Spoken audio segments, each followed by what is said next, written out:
ഭയങ്കര മഴയാ. ക്ലാസ് തുടങ്ങാം കേട്ടോ ഇൻഷാ അല്ലാഹ്. അസ്സലാമു അലൈക്കും വറഹ്മത്തുള്ളാഹി വബറകാതുഹു. അൽഹംദുലില്ലാഹി റബ്ബിൽ ആലമീൻ. ബിസ്മില്ലാഹിർ റഹ്മാനിർ റഹീം. വസ്സലാത്തു വസ്സലാമു അലാ റസൂലില്ലാഹ്. റബ്ബി ഇശ്റഹ് ലി സദ്രി വയസ്സിർ ലി അംരി വഹ്ലുൽ ഉഖ്ദതം മിൻ ലിസാനി യഫ്ഖഹു ഖൗലി. അൽഹംദുലില്ലാഹ്. ശരിക്കും അള്ളാഹുവിനെ എത്ര സ്തുതിച്ചാലും നമുക്ക് മതിയാവാത്ത നിയമത്താണ് നമ്മൾ എല്ലാ ദിവസവും നമുക്ക് ഈ സമയത്ത് ഇവിടെ ഇങ്ങനെ ഇരിക്കാൻ പറ്റുന്നു എന്നുള്ളത്. അതായത് നമുക്ക് സാധാരണഗതിയിൽ ഈ ഒരു മജ്ലിസ് പൊതുവേ നമുക്ക് തോന്നും കുറച്ച് ആൾക്കാർ ഇങ്ങനെ ഇരുന്ന് തമ്മിൽ എന്തൊക്കെയോ പറയുന്നു, കുറെ ആള് കേൾക്കുന്നു, കുറെ ആള് അതിന് ഉത്തരം നൽകുന്നു, കുറെ ആൾ ഇൻഷാ അല്ലാഹ് അത് ഉൾക്കൊള്ളുന്നുണ്ട്. പക്ഷേങ്കിൽ ഇത് അള്ളാഹുവിന്റെ പ്രകാരം ഇതെങ്ങനെയാന്ന് വെച്ചാൽ നമുക്ക് എങ്ങനെയാണോ രാത്രിയിൽ നക്ഷത്രങ്ങളെ തിളങ്ങി കാണുന്നത് അതുപോലെ ഓരോരുത്തരുടെ വീടും, ആക്ച്വലി അത് പണ്ട് പറയല് ആ സഭ എന്നാ പറയല്, ആ മജ്ലിസാണ്. പക്ഷെ ഇന്ന് അൽഹംദുലില്ലാഹ് നമുക്ക് അള്ളാഹു തന്ന ഏറ്റവും വലിയ ഒരു അനുഗ്രഹം എന്ന് പറഞ്ഞാൽ ഓരോരാളെ വീടും അതുപോലെ പ്രകാശിക്കുന്നുണ്ടാവും അൽഹംദുലില്ലാഹ്. അപ്പൊ നമുക്ക് മരണം വരെ ഇതുപോലെ അള്ളാഹുവിന്റെ മജ്ലിസിൽ ഇരിക്കാനും അതിൽ നിന്ന് പാഠങ്ങൾ ഉൾക്കൊള്ളുവാനും ജീവിതത്തിൽ അത് കൊണ്ടു നടക്കാനുള്ള തൗഫീഖ് അള്ളാഹു നൽകി അനുഗ്രഹിക്കട്ടെ. അതിനു വേണ്ടിയിട്ട് നിരന്തരം ദുആ ചെയ്യുക. കാരണം നമുക്ക് ഒരു ഘട്ടം എത്തിയാൽ തോന്നും ഈ ഒന്നും ദുആ ചെയ്യേണ്ട ആവശ്യമില്ല, എല്ലാം കിട്ടിക്കഴിഞ്ഞും തോന്നും. അപ്പൊ ചിന്തിക്കുക ഒന്നും കിട്ടിയിട്ടില്ല എന്നുള്ളത്. ഒന്നും കിട്ടിയിട്ടില്ല, നമ്മൾ എവിടെ എത്തിയിട്ടില്ല അല്ലെ. കാരണം നമ്മൾ ആഗ്രഹിക്കുന്ന സ്വർഗം എന്നുള്ളത് സഹാബാക്കളും അമ്പിയാ മുർസലുകളും പോയ സ്വർഗമാണ് നമ്മളും കൂടി ആഗ്രഹിക്കുന്നത്. അതിന് നമ്മൾ അവര് ചെയ്യുന്നതിന്റെ 100% 1% നമ്മൾ ചെയ്യാതെ നമ്മൾ അതിനെ ആഗ്രഹിക്കാൻ നമുക്ക് അർഹത ഉണ്ടോന്നും കൂടി ഓരോരുത്തരും ചിന്തിക്കുക. അപ്പൊ ഇന്ന് നമുക്ക് അൽഹംദുലില്ലാഹ് പണ്ട് സഹാബാക്കൾക്കോ അമ്പിയാ മുർസലുകൾക്കോ ഒരാൾക്കും ഉണ്ടായ ഒരു വിഷമങ്ങളോ ഒന്നും നമുക്കില്ല അല്ലെ. ഇന്നും ആ രീതിയിലുള്ള അനുഭവിക്കുന്ന ആൾക്കാരുണ്ട് അല്ലെ. കഷ്ടതകള് നമ്മൾ കാണുന്നുണ്ട്. വേറൊരു നാട്ടിലെ നമ്മളെ സഹോദരന്മാർ ഏത് രീതിയിലാണ് കഷ്ടപ്പെടുന്നത് നമ്മൾ കാണുന്നുണ്ട്. അൽഹംദുലില്ലാഹ് അള്ളാഹു നമ്മൾ അങ്ങനെയൊന്നും പരീക്ഷിച്ചിട്ടില്ല. എല്ലാ സുഖ സൗഭാഗ്യം നമുക്ക് തന്നിട്ടും കുറച്ചു സമയം അള്ളാഹുവിന്റെ മജ്ലിസിൽ ഇരിക്കാനുള്ള ഒരു മനസ്സ് അള്ളാഹുവിനോട് നിരന്തരം തേടിക്കൊണ്ടിരിക്കുക. ഒരു ദിവസം ഒരു കാര്യം കേട്ട് എന്ന് വിചാരിച്ചിട്ട് ഒരാൾ നന്നാണെന്നൊന്നുമില്ല. ഇന്നും കേട്ട് നാളെയും കേട്ട് മറ്റന്നാളും കേട്ട് വർഷം മുഴുവനും കേൾക്കണം. അതൊന്നും നമ്മുടെ ജീവിതത്തിൽ അമലായിട്ട് വരണമെങ്കിൽ ആ നിയത്തിലിരിക്കുക. ഇന്ന് കേട്ടോ, ഓക്കെ ഇത് കഴിഞ്ഞ് ഇനി ഇത് കേൾക്കേണ്ട ആവശ്യമില്ല, ഇനി അടുത്ത പുതിയ പാഠം കേൾക്കാന്ന് ചിന്തിക്കാതെ കേട്ടതന്നെ കേട്ടാലും കുഴപ്പമില്ല. അത് കേട്ടിട്ടാണ് നമുക്കത് അമലാക്കാൻ പറ്റുള്ളൂ. നമുക്ക് ഒരു ദിവസം കേട്ടതിനെ കൊണ്ടൊന്നും ആരും ഇതുവരെ നന്നായിട്ടില്ല. ഒറ്റ ക്ലാസ് കൊണ്ട് അല്ലെ. പറഞ്ഞ കാര്യം തന്നെ റിപ്പീറ്റഡ് ആയിക്കോട്ടെ, എന്നാലും അത് കേൾക്കാനുള്ള ഒരു മനസ്സും അത് ജീവിതത്തിൽ കൊണ്ടുവരാൻ ആദ്യമായിട്ട് എല്ലാവരും ആഗ്രഹിക്കുക ഇൻഷാ അല്ലാഹ്. അപ്പോ ഇന്ന് എന്റെ വിഷയം എന്നുള്ളത് ഇത് ഞാൻ ജസ്റ്റ് ഒരു എല്ലാവർക്കും കൂടി ഒരു ഓർമ്മപ്പെടുത്തല. ഫസ്റ്റ് ഓഫ് ഓൾ ഞാൻ എന്നെ തന്നെ ഓർമ്മപ്പെടുത്താണ്, എന്റെ കൂടെ നിങ്ങളെയും ഓർമ്മപ്പെടുത്താണ്. പക്ഷെ എന്റെ ഇന്നത്തെ വിഷയം ഇതൊന്നും അല്ല. എന്റെ വിഷയം എന്ന് വെച്ചാല് നന്മകൾ തകർത്ത് കളയുന്ന ആ ഒരു തിന്മ നിങ്ങളിൽ ഉണ്ടോ എന്നുള്ളതാണ്. ഉണ്ടോന്ന് ഓരോരുത്തരും പരിശോധിക്കുക. ഇൻഷാ അല്ലാഹ് ഞാനും പരിശോധിക്കുക എന്നിലുണ്ടോ എന്നുള്ളത്. അപ്പൊ നമുക്ക് തുടങ്ങാം ഇൻഷാ അല്ലാഹ്. പിന്നെ ഇവിടെ പറയുന്ന ഓരോ കാര്യങ്ങളും ജീവിതത്തിൽ കൊണ്ടുവരാനും ഒരു മിനിറ്റ്.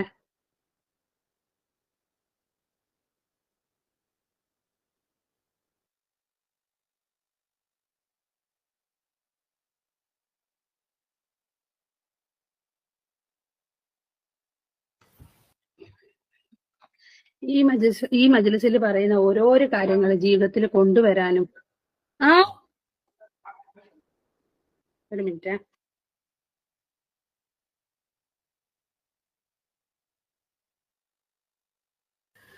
ഇവിടെ പറയുന്ന ഓരോരോ കാര്യങ്ങളും ജീവിതത്തിൽ കൊണ്ടുവരാനും അത് മറ്റുള്ളവരിലേക്ക് എത്തിക്കാനും ഒരാൾക്കാണെങ്കിൽ അത് എത്തിക്കാൻ വേണ്ടിയിട്ട് നമ്മൾ ശ്രമിക്കാം ഇൻഷാ അല്ലാഹ്. അള്ളാഹു അതിനുള്ള തൗഫീഖ് എല്ലാവർക്കും നൽകട്ടെ. പിന്നെ ഇപ്പോ നമ്മളിപ്പോ നമ്മളെ തന്നെ നമ്മൾ പറയുന്നത് എന്താണ്, സത്യവിശ്വാസികൾ എന്നല്ലേ. അപ്പോ നമ്മൾ സത്യവിശ്വാസികൾ എന്ന നിലയിൽ നമ്മുടെ ജീവിതത്തിൽ നമ്മൾ ആത്മീയ പരിശോധന നടത്തേണ്ട ഒരു കാര്യം എന്താ? നമ്മൾ ആത്മപരിശോധന നടത്തേണ്ടത് നമ്മളെ ഉള്ളില് കപടതയുണ്ടോ എന്നുള്ളതാണ് അല്ലെ. നമ്മൾ പൊതുവേ കപട വിശ്വാസി എന്നാരെയാ പറയല്? മുസ്ലിങ്ങളെയാണ് നമ്മൾ പറയല് അല്ലെ. മുസ്ലിം അല്ലാത്ത എല്ലാവരും കപട വിശ്വാസിയാണെന്നാണ്. അപ്പൊ നമ്മൾ കപട വിശ്വാസിയാണോ അല്ലേ എന്നുള്ളത് നമുക്കൊന്ന് പരിശോധിച്ച് നോക്കാം ഇൻഷാ അല്ലാഹ്. കാരണം നമ്മള് ഈ ഇന്നത്തെ എന്റെ ക്ലാസ് എന്നല്ല, ഇതുപോലത്തെ പല ക്ലാസ്സുകളും ഉണ്ട്.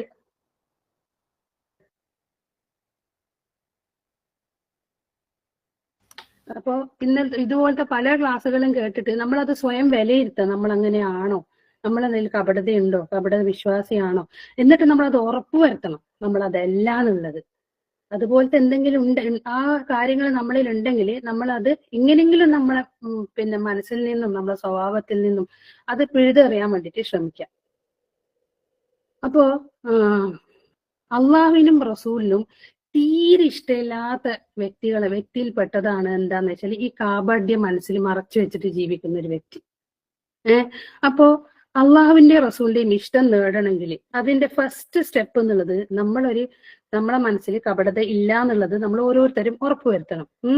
അപ്പൊ എന്താ വെച്ചാല് അങ്ങനെ നമ്മൾ ഉറപ്പുവരുത്തി കഴിഞ്ഞാലേ നമുക്ക് ഈ സമൂഹത്തില് പിന്നെ അഭിമാനമുള്ളൊരു ജീവിതം ജീവിക്കാൻ പറ്റുള്ളൂ.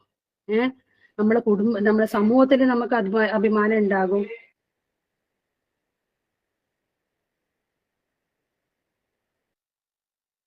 ഒരു മിനിറ്റ്, ഇപ്പൊ വരാം.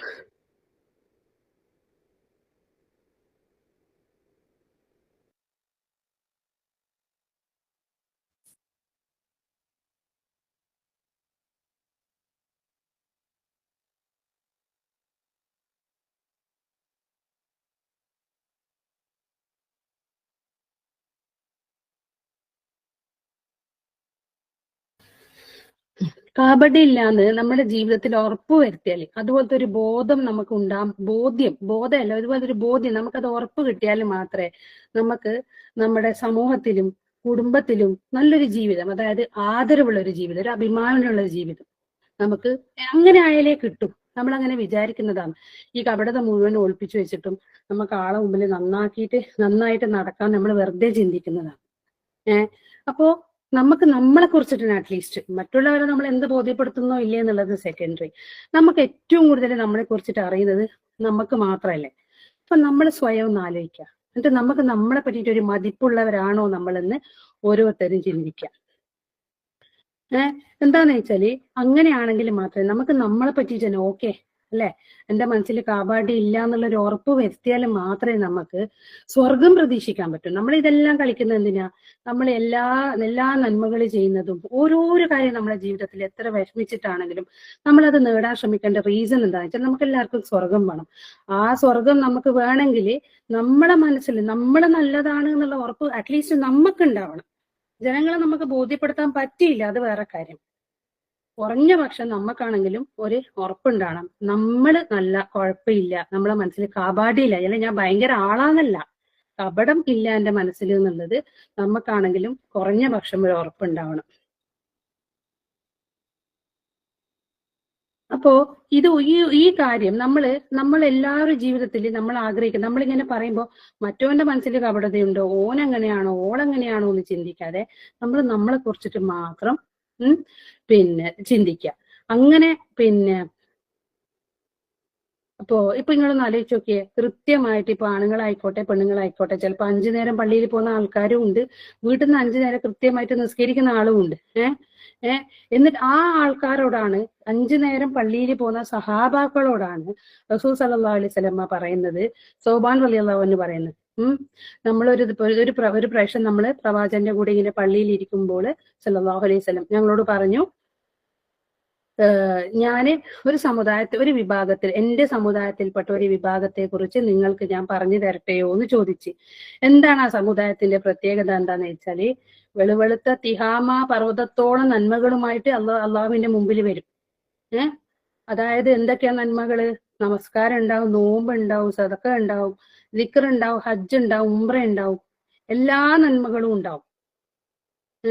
സാമൂഹ്യ പ്രവർത്തനം ഉണ്ടാവും, ഓരോരോ പുണ്യകർമ്മങ്ങളുണ്ട്. പരലോകത്തിന് വേണ്ടിയിട്ട് എന്തൊക്കെ ഈ ദുനിയാവിൽ ചെയ്യാൻ പറ്റുമോ ആ എല്ലാ നന്മകളും വലിയൊരു പർവ്വതം കണക്കെ, വലിയൊരു ഭാണ്ഡക്കെട്ടുമായിട്ട് അള്ളാഹുവിന്റെ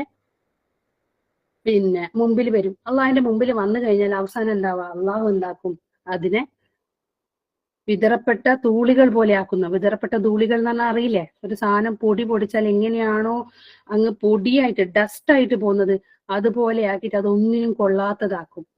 അത് എന്തുകൊണ്ടാണ് അങ്ങനെ ആക്കുന്നത് എന്ന് നമുക്ക് നോക്കാം. കാരണം നമ്മൾ ഈ ചെയ്ത ഒരു നന്മയും നമുക്ക് ആഖിറത്തിൽ നമുക്കത് ഉപകാരത്തിന് എത്തുകയില്ല. കാരണം അള്ളാഹു അത് സ്വീകരിക്കൂല. അപ്പോ ഇത് കേട്ട പാടന്നെ സൗബാൻ റളിയല്ലാഹു ചോദിക്കും, പ്രവാചകരോട് ചോദിക്കുക, എന്താന്ന് വെച്ചാൽ പ്രവാചകരെ അവരെ കുറിച്ച് ഞങ്ങൾക്ക് പറഞ്ഞു തരാമോ? എന്താന്ന് വെച്ചാല് അത് ചോദിക്കുന്ന എന്തിനാ?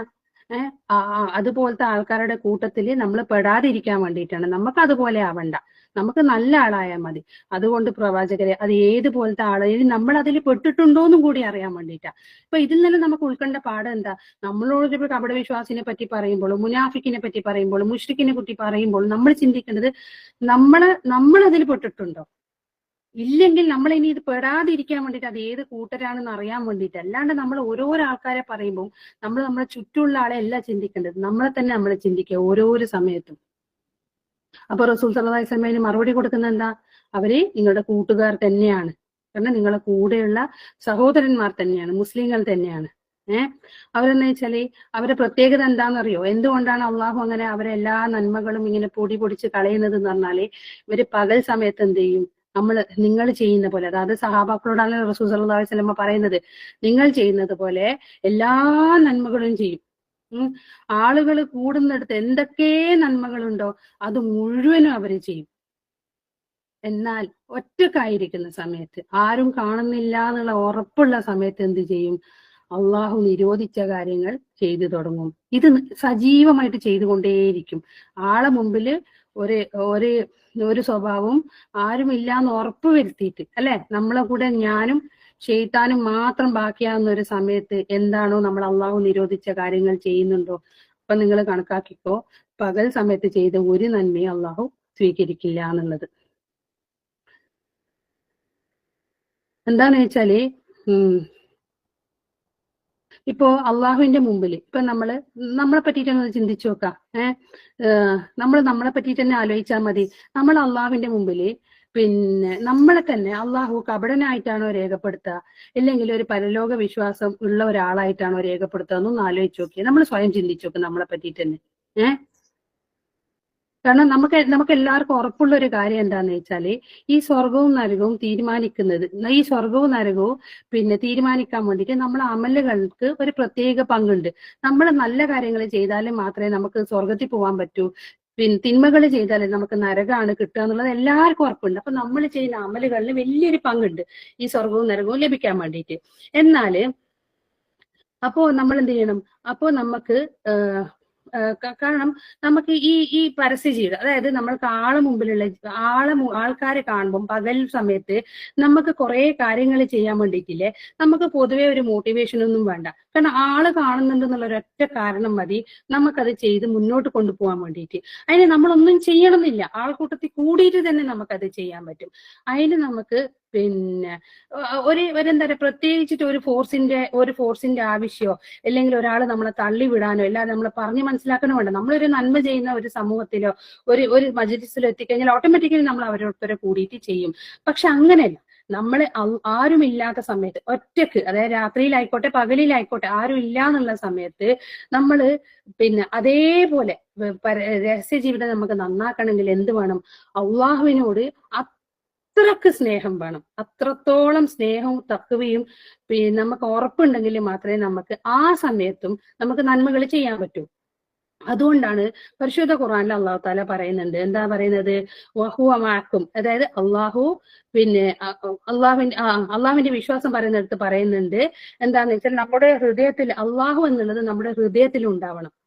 നമ്മുടെ കൂടെ ഉണ്ട് എന്ന് നമുക്ക് എപ്പോഴും ഒരു തോന്നൽ ഉണ്ടാവണം. നമ്മൾ എങ്ങോട്ട് പോയാലും എങ്ങോട്ട് നിന്നാലും എവിടെ മാറി നിന്നാലും ഏത് നാട്ടിൽ പോയാലും നമുക്ക് അള്ളാഹു ഉണ്ട് എന്നുള്ള ചിന്ത നമ്മളിൽ ഉണ്ടെങ്കിൽ മാത്രമേ, അള്ളാഹ് നമ്മളെ കൂടെ തന്നെ ഉണ്ട്, നമ്മൾ ഒരുമിച്ചിട്ടുണ്ട്, ഇത് കാണുന്നുണ്ട്, ഇത് കേൾക്കുന്നുണ്ട് എന്ന് വിചാരിച്ചു കഴിഞ്ഞാൽ തന്നെ നമുക്ക് എന്താവും, കുറേ കാര്യങ്ങളിൽ നമുക്ക് വിട്ടു നിൽക്കാൻ പറ്റും. പക്ഷെ ചില സമയത്ത് നമ്മൾ എന്തുകൊണ്ടോന്ന് അറിയില്ല, നമ്മളത് മറന്നു പോകുന്ന കുറേ അവസരങ്ങൾ നമ്മുടെ ജീവിതത്തിലുണ്ട്. പിന്നെന്താ പറയുന്നത് എന്ന് വെച്ചാല്, കാരണം അള്ളാഹു താലാക്ക് നമ്മൾ മനസ്സിൽ ചിന്തിക്കുന്നത് പോലും അറിയാമല്ലേ. കണ്ണിന്റെ കട്ടുനോട്ടം എന്ന് പറയുന്നതിനേക്കാളും അതിനൊരു ആക്ഷൻ ആണെങ്കിലും ഉണ്ട്. കണ്ണിന്റെ കട്ടുനോട്ടം നമ്മളങ്ങനെ ഇടം കണ്ണിട്ട് നോക്കുമ്പോൾ അതൊരു ആക്ഷൻ ആണെങ്കിലും ഉണ്ട്. പക്ഷെ നമ്മുടെ മനസ്സിൽ നമ്മൾ ചിന്തിക്കുന്നത് വരെ റബ്ബിന് അറിയാൻ പറ്റും. ഇത്രത്തോളം നമുക്കറിയാം. അള്ളാഹുവിനെ അത് അറിയാന്ന് നമുക്കറിയാം. അള്ളാഹ് ഇത് കേൾക്കുന്നുണ്ട് എന്നറിയാം. അത് ചെയ്യാൻ പാടില്ല എന്നറിയാം. ഇത് ചെയ്താൽ അള്ളാഹുക്ക് നമ്മൾ ഇഷ്ടം ഉണ്ടാവില്ല എന്നറിയാം. എന്നാലും നമ്മൾ എന്ത് ചെയ്യും? ചില സന്ദർഭത്തിൽ നമ്മൾ അത് മറന്നുപോകും. അപ്പൊ നമുക്കറിയാം നമ്മളെ ഇസ്ലാമിൽ ഇതിനെ പറ്റിയിട്ട്, ഈ കപട വിശ്വാസത്തെ പറ്റിയിട്ട് പല കഥകളും ഉണ്ട് അല്ലെ. അതില് ഒരു കഥ എല്ലാവർക്കും അറിയുന്നത്, നമ്മുടെ ഉമർ ഖത്താബ് റളിയല്ലാഹുവിന്റെ ഭരണകാലത്ത് ഉമർ ഖത്താബ് റളിയല്ലാഹു രാത്രി കാലങ്ങളിൽ ഇങ്ങനെ വേഷം മാറി നടക്കുന്ന സമയത്ത് ഒരു ഉമ്മയും മോളും തമ്മിലുള്ള ഒരു സംഭാഷണത്തിന്റെ ഒരു കഥയില്ലേ. കാരണം ഇങ്ങനെ പാലില് വെള്ളം ഒഴിക്കുമ്പോൾ ഉമ്മ പറയും ഒഴിക്കാ, നമുക്ക് അത്യാവശ്യം ഉണ്ട് എന്ന് പറയുമ്പോൾ മോൾ എന്താ പറയുന്നത്? ഉമ്മ പറ്റൂല, പിന്നെ അത് അമീറുൽ മുഅ്മിനീൻ വിലക്കിയ കാര്യാന്ന് പറയും, അത് സമ്മതിക്കാത്ത കാര്യാന്നുള്ളത്. അപ്പൊ ഉമ്മ പറയും അതിന് ഇപ്പോഴാരും കാണുന്നില്ല എന്ന് പറയുമ്പോൾ മോളെന്താ പറയാ, ഇല്ല അമ്മ അള്ളാഹ് കാണുന്നുണ്ട്, നമുക്കത് ചെയ്യാൻ പാടില്ല എന്ന് പറയും. അതുപോലെ തന്നെ വേറൊരു ഉമർ ഖത്താബ് റളിയല്ലാഹുവിന്റെ കാലത്ത് തന്നെ ഒരു ചെറിയൊരു ബാലനെ, പിന്നെ ആടിനെ മേയ്ക്കുന്നുണ്ടാവും.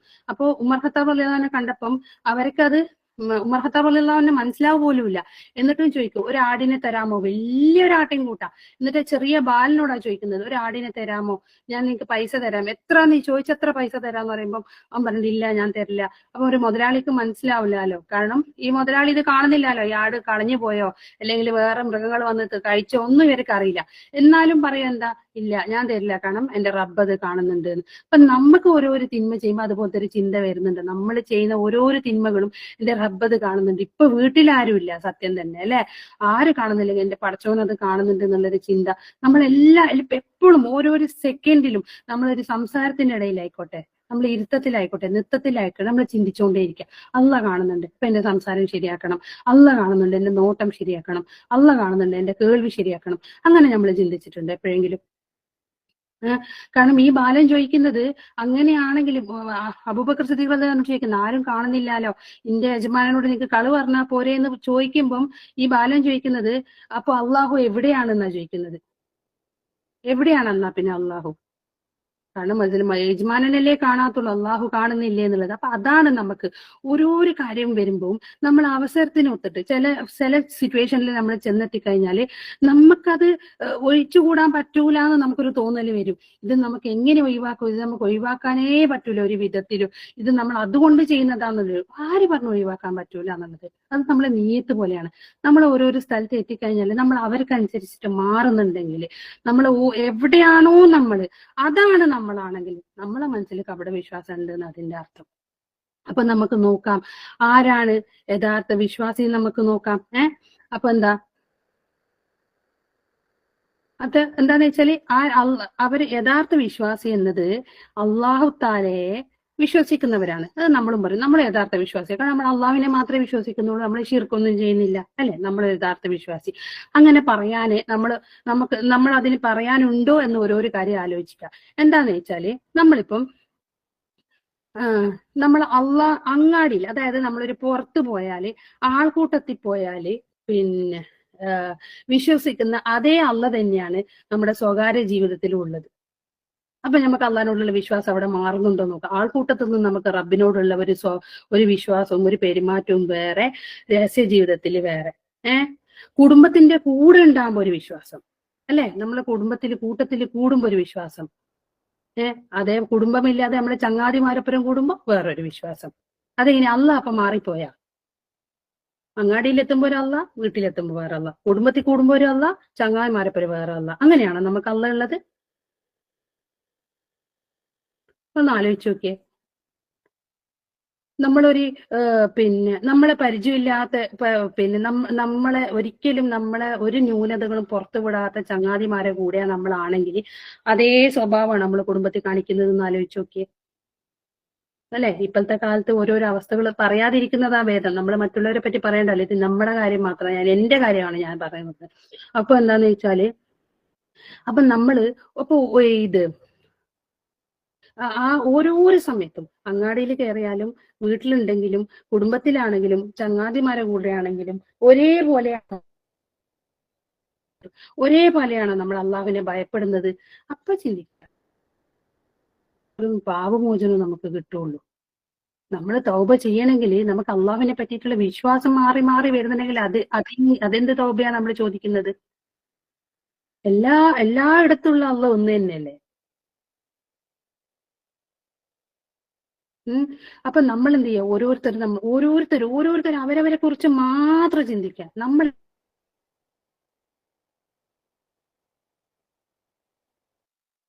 പിന്നെന്താ പറയുന്നതെന്ന് വെച്ചാല് പിന്നെ ഈ ജനങ്ങളിൽ വെച്ചിട്ട് അള്ളാഹു താലക്ക് ഏറ്റവും വെറുപ്പുണ്ടാ ഇതുപോലത്തെ ആൾക്കാരെയാണ്, ഈ രണ്ട് മുഖമുള്ള ആൾക്കാര്.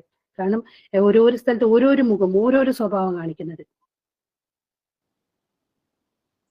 ഇപ്പൊ നമ്മളിവിടെ ക്ലാസ് എടുക്കുന്നു, ഇപ്പൊ എന്നെ തന്നെ ആയിക്കോട്ടെ, ഞാനിപ്പോ ക്ലാസ് എടുക്കുമ്പോൾ ഞാൻ ഈ സ്വഭാവം, ക്ലാസ് കഴിഞ്ഞാൽ ഞാൻ വേറെ സ്വഭാവമാണെങ്കിൽ ഞാൻ ഈ ക്ലാസ് എടുത്തതിനെ കൊണ്ട് എന്ത് കാര്യമുള്ളത്? എന്തെങ്കിലും ഒരു ഗുണമുണ്ട് ഞാൻ ഇത് എടുത്തതിനെ കൊണ്ട്? ഇത് ഞാൻ നിങ്ങളെ കാണിക്കാൻ വേണ്ടിയിട്ട് മാത്രം എടുക്കുന്ന ക്ലാസ് ആയി പോകൂലേ? ഇത് കഴിഞ്ഞാലും ഇതേ സ്വഭാവമായിരിക്കണ്ടേ എനിക്ക്? അല്ലേ? ഒരു സംഘടനയിൽ പ്രവർത്തിക്കുമ്പോ ഒരു സ്വഭാവം, സംഘടനയുടെ പുറത്ത് വേറൊരു സ്വഭാവം. അപ്പൊ അള്ളാഹു ഏറ്റവും കൂടുതൽ വെറുക്കുന്നത് എന്താ? ഈ സംഘടനയുടെ കുറേ കാര്യങ്ങൾ ഞാൻ കണ്ടിട്ടുണ്ട്. കാരണം സംഘടനയിൽ പ്രവർത്തിക്കുമ്പം എല്ലാ ദീനും ദാവത്തും ഉണ്ടായിട്ട് അവരെ വീട്ടിലൊരു ഫംഗ്ഷൻ വരുമ്പോഴേക്കും അതൊന്നും ബാധിക്കുന്നേ ഇല്ല. ഇവരാണോ ഇത്രയും കാലം ദാവത്ത് പറഞ്ഞ് നടന്നതെന്ന് തോന്നിപ്പോകുന്ന പോലത്തെ അവസ്ഥകൾ ഉണ്ടായിട്ടുണ്ട്. അള്ളാഹു നമ്മളെല്ലാരും അതുപോലത്തെ ഈ ഇരുമുഖം, അതായത് ഈ കാപട്യമുള്ള ജനങ്ങളുടെ സ്വഭാവത്തിൽ നിന്ന് അള്ളാഹു നമ്മളെല്ലാരെയും കാക്കട്ടെ.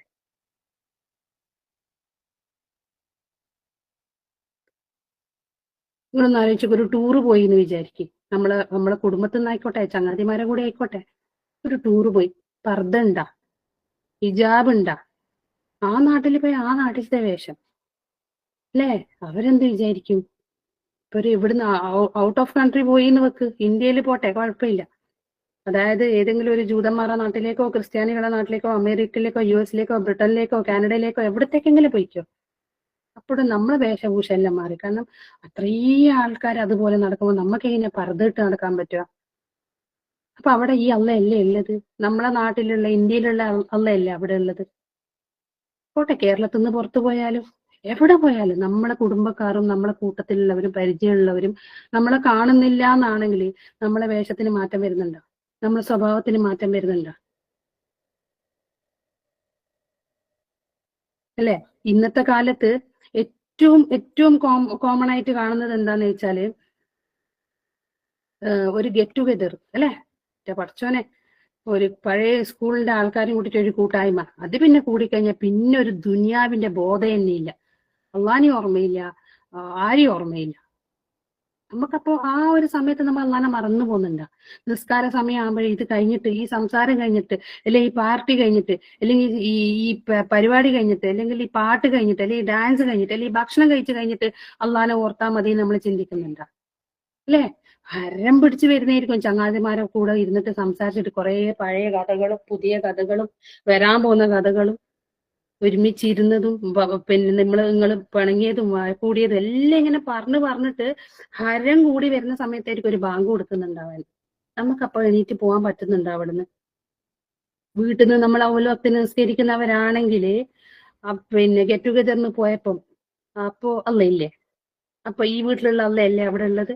അപ്പൊ നമുക്ക് അവലത്തിന് നമസ്കരിക്കണ്ടേ? ഓരോരോ കാര്യം ചിന്തിക്കാം. നമ്മൾ അങ്ങനെയാണോ?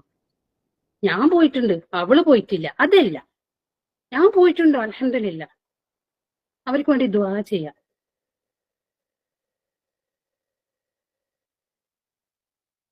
അപ്പോ പണ്ട് സഹാബാക്കള് എന്താന്ന് വെച്ചാൽ റസൂൽ സല്ലല്ലാഹു അലൈഹി വസല്ലം ഇതുപോലത്തെ കാര്യങ്ങൾ പറഞ്ഞു കൊടുക്കുമ്പം സഹാബാക്കള് പണ്ട് അങ്ങോട്ടും ഇങ്ങോട്ടും ചോദിക്കാറുണ്ട്.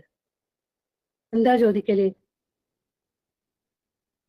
പിന്നെ ആളുകളുടെ കൂട്ടത്തിൽ എത്തുമ്പോൾ നീ ഷെയ്ത്താന്റെ ശത്രുവും എന്നാൽ രഹസ്യ ജീവിതത്തിൽ നീ ഷെയ്ത്താന്റെ കൂട്ടുകാരനാണോ എന്നുള്ളത് നമുക്ക് നമ്മളെ ചങ്ങാതിമാരോട് ചോദിക്കാൻ പറ്റുന്നുണ്ടാ? ചോദിച്ചാൽ ചങ്ങാതി പണങ്ങും, അപ്പൊ പിന്നെ ചോദിക്കൂല അല്ലേ? നമ്മൾ ചങ്ങാതിമാരെ എന്ത് വേണ്ടാത്തരം കണ്ടാലും നമുക്ക് അവരെ എതിർക്കാൻ പറ്റുന്നുണ്ടാ? അത് പാടില്ല, അത് തെറ്റാന്ന് നമുക്ക് പറയാൻ പറ്റുന്നുണ്ടാ? അല്ലെങ്കിൽ പറഞ്ഞാൽ ഓളെന്ത് വിചാരിക്കും, അങ്ങനെ പറയാൻ പാടുണ്ടോ, നമ്മൾ ഇത്രയും കാലത്തെ ഫ്രണ്ട്ഷിപ്പ് നഷ്ടപ്പെടും, അങ്ങനെയല്ലേ വിചാരിച്ചിട്ട് നമ്മളത് പറയാണ്ടിരിക്കുന്നുണ്ട്. നിങ്ങളൊന്ന് ആലോചിച്ച് നോക്കി. അപ്പൊ നമ്മൾ ആരെയാണ് വില കൽപ്പിക്കുന്നത്? കൂട്ടത്തിലുള്ള ചങ്ങാതിനെയാണോ അല്ലെ റബ്ബിനെയാണോ എന്നുള്ളത്?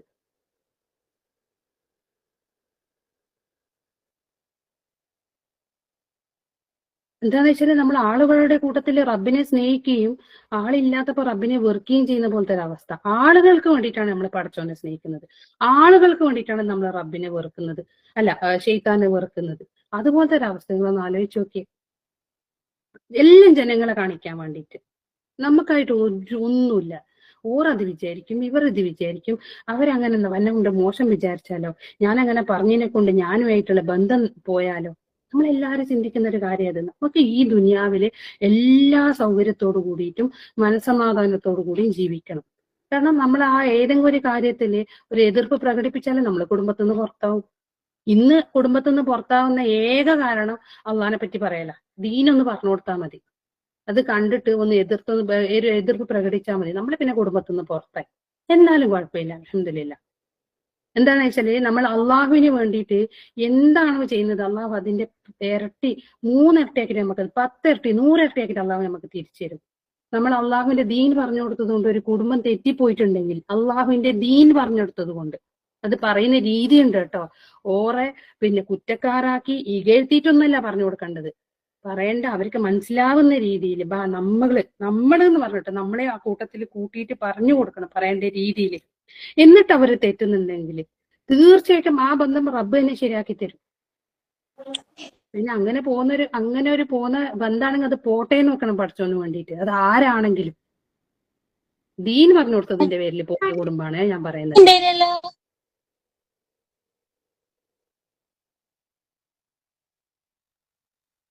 പിന്നെ ഇപ്പൊ നമുക്ക് ഇപ്പൊ ഒരു കൂട്ടത്തിൽ കൂടിക്കഴിഞ്ഞാല് നമുക്ക് പല കാര്യത്തിനും ഭയങ്കര സംശയങ്ങളാ, ഭയങ്കര ചർച്ചകളാ.